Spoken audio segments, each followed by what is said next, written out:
So I am so excited and honored to be able to talk today with Dr. Bruce Lanphear, who has actually been a guest on our podcast series before, and I know everyone loved that podcast. And really, he is a very strong advocate for children and the impact that environmental contaminants and pollutants can have on children. He's currently the principal investigator for a study examining fetal and early childhood exposures to prevalent environmental neurotoxins, including lead, pesticides, mercury, alcohol, PCBs, and environmental tobacco smoke. Now, over the last decade in particular, Dr. Lanphear has become increasingly frustrated by our inability to control the pandemic of consumption, the largely preventable worldwide epidemic of chronic disease and disability due to industrial pollutants, environmental contaminants, and excess consumption.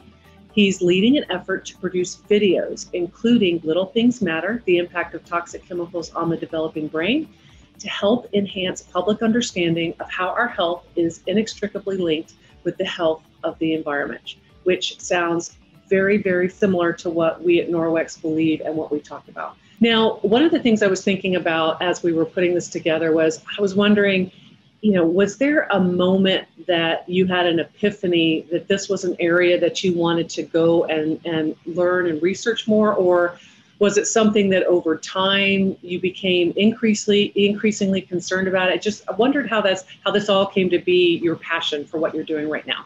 Yeah, well, like most things, it was incremental. Even back when I was a 15-year-old, I lived in Kenya with my parents.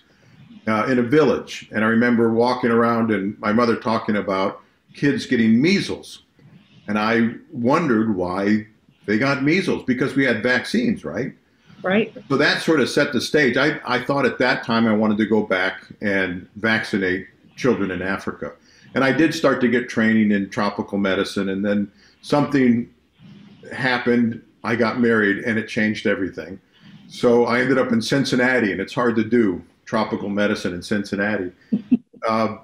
Beyond that, even in my internship in Little Rock, I became close friends with two families of my patients. And their dads, these were veterans, both had cancer from smoking. And I'm watching them die. We can't do anything for them. And I'm realizing just how tragic this is, because these are preventable diseases. And we're failing to prevent these preventable diseases. So it was really all of those experiences that sort of built up. And then finally, when I was in my postdoctoral training, it became clear that if I really wanted to help prevent disease, the one thing that would be really profound would be to prevent poverty. But that just felt overwhelming. But I thought if I could help prevent lead poisoning in children, I could at least take away that barrier for children to survive and thrive in our society today. So it really was kind of a series of things that led up to it rather than any one thing. Yeah, as it is for so many of us.